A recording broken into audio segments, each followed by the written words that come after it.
Good afternoon.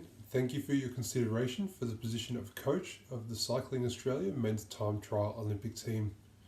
Today I'll be going over my thoughts and ideas regarding pre-competition routines, what we are trying to achieve during these routines, and techniques and methods we can use to introduce to our routines that may give us that competitive advantage come Tokyo 2020.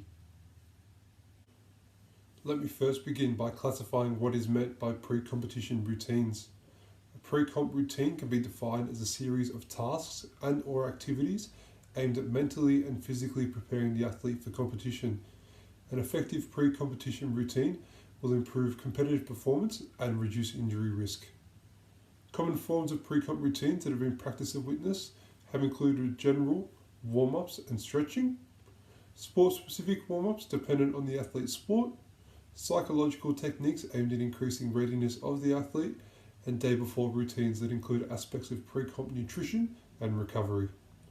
The term pre-comp routine is quite broad though, and should not only refer to the actions of the athlete pre-competition, but of the whole performance team.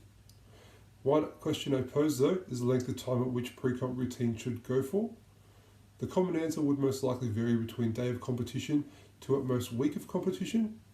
I would like to put forward that the pre-competition routine for our primary target of Tokyo 2020 should be much longer, should we wish to be fully prepared and improve on our 5th place at Rio 2016.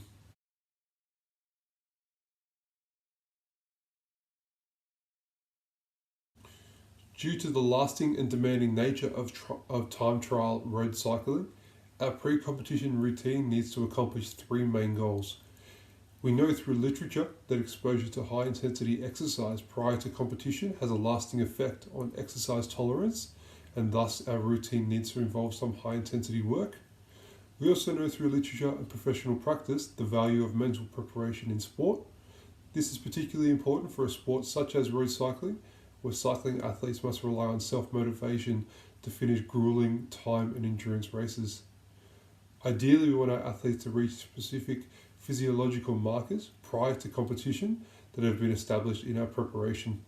Such markers will hopefully predict readiness and potential race outcomes. Our pre-comp routine will evolve as we receive input and ideas from the whole performance staff, including fellow coaches, psychologists, physiologists, sports scientists, and dietitians.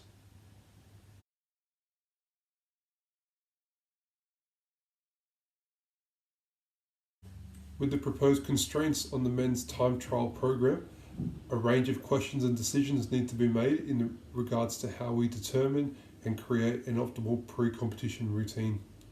As shown on the slides, the program involves developing pre-comp routines for the Australian contingency of the men's time trial road racing cycling team. The program runs for 3 years leading up to the Tokyo 2020 Olympic Games, and there is an allocated budget of $600,000. Such questions we need to ask ourselves include the method in which we apply pre-comp routines, like do we apply a similar routine for each athlete as they compete in the same event, or do we individualize each pre-comp routine? We also need to consider the time frames set for us to complete such tasks. Do we have time to experiment as to what methods may work best for the athletes, or are we rushing to find a solution as quickly as possible so we can deploy a routine for subsequent training sessions and competitions leading up to Tokyo? We must also ask ourselves what the best way is to allocate our budget. Do we spend large sums of money for state-of-the-art equipment that give us a good source of data, or do we use the money to bring more professionals on board who we can bounce ideas off of?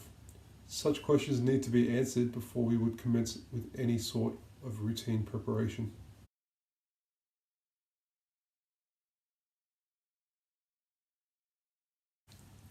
As a potential coach for this team, my plan to promote readiness for competition involves a 3-step process. Our first phase looks at assessing the athlete, determining performance markers used to judge and predict future performances. From there, we can begin to establish our pre-competition routine for the athlete.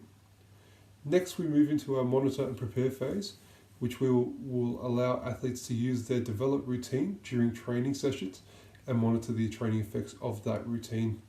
This phase is purposely long, as consistent alterations to the routine will most likely be made as data captured during training is analysed, meaning an extended period of time will be needed to optimise that routine.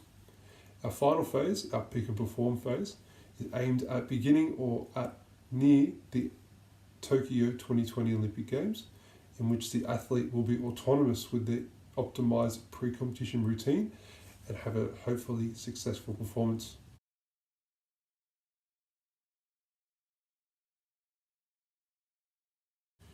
Our budget of $600,000 needs to be managed accordingly to achieve the best possible outcome for our riders.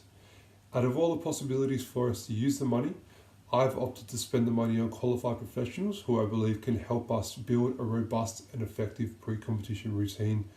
I wanted to hire a sports scientist who can provide guidance as to how we can train effectively, as well as capture and analyse training data to determine if our pre-competition routine is doing what we wanted it to. I will also need a sports nutritionist to make sure our athletes are at the same time eating healthy, nutritious foods, but also getting enough food in to reduce the workloads we need to win. I will need an exercise physiologist on board to monitor the internal state of our athletes, as well as work with the sports scientists to make sure that athletes are responding to the training the way we need them to.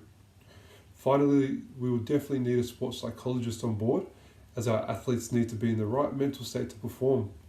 I believe by bringing these people on, we can put together a really robust pre-comp routine that ticks all the boxes in terms of readiness, preparedness, and execution.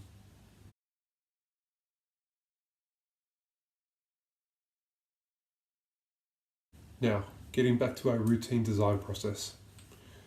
During phase 1, we will be putting the athletes through a range of physical and mental tests to create an athlete profile. We will test individual traits seen in cycling that the performance staff have identified as key features in successful cyclists. Our sports scientists and exercise physiologists will be looking at a range of metrics including aerobic and anaerobic capacity, aerobic and anaerobic thresholds, and power outputs. Ideally, we want our athletes to have a large aerobic base due to the duration of the time trial event. If we have an athlete working at high cadences with low physical outputs, that can only benefit us. We also want our athletes primed to perform, meaning they're in the right mental headspace without distraction, ready to give 100% to the upcoming event. Therefore, we will need a sports psychologist to perform tests to determine the best way for us to interact with particular athletes in order to get the best out of them. We also want to perform some psychological tests under fatigue to make sure that the athlete can maintain mental focus for the duration of the event. The duration of phase 1 will be aimed at around 1 month in order to appropriately establish those performance and psychological markers.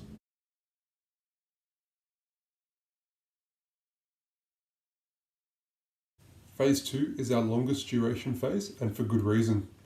Once we have developed the first pre-comp routine prototype, we will first allow the athletes to go through a few training sessions without using the routine in order to gauge their current outputs. Once we've decided we have enough data, we will then deploy our pre-comp routine with the athlete and monitor the subsequent training sessions to determine if the routine is having the effect we want it to. If the routine is, then that's great. We may possibly alter some aspects of the routine slightly to try and maximize further output down the track. Alternatively, if the results are not what we hope for, then we go back to the drawing board and make alterations and adjustments to the routine in the hope that something will stick. We intentionally made this phase much longer than the others, so we had enough time to develop both a scientifically proven and individualized pre-comp routine with our athletes, and also to utilize pre-comp routines for a decent period of time in order for the athlete to feel comfortable with that routine. Our phase 2 will last around 2 to 2.5 years, in which we have ticked all the boxes we previously set when we began this journey.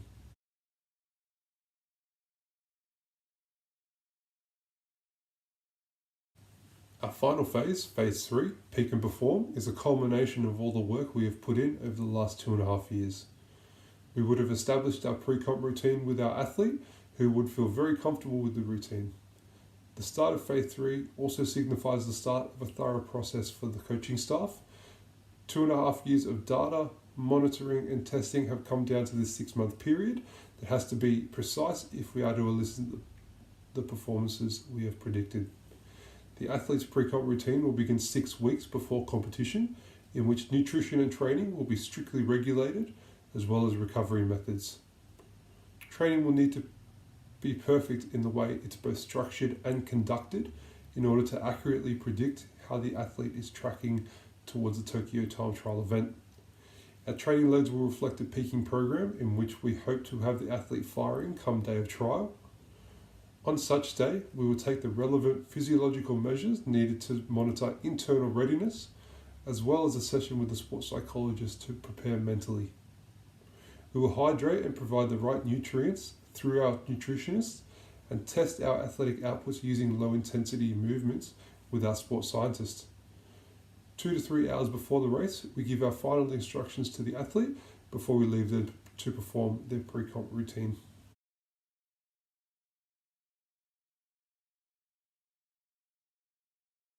And our expectation from this would be to better our previous performance at Rio 2016.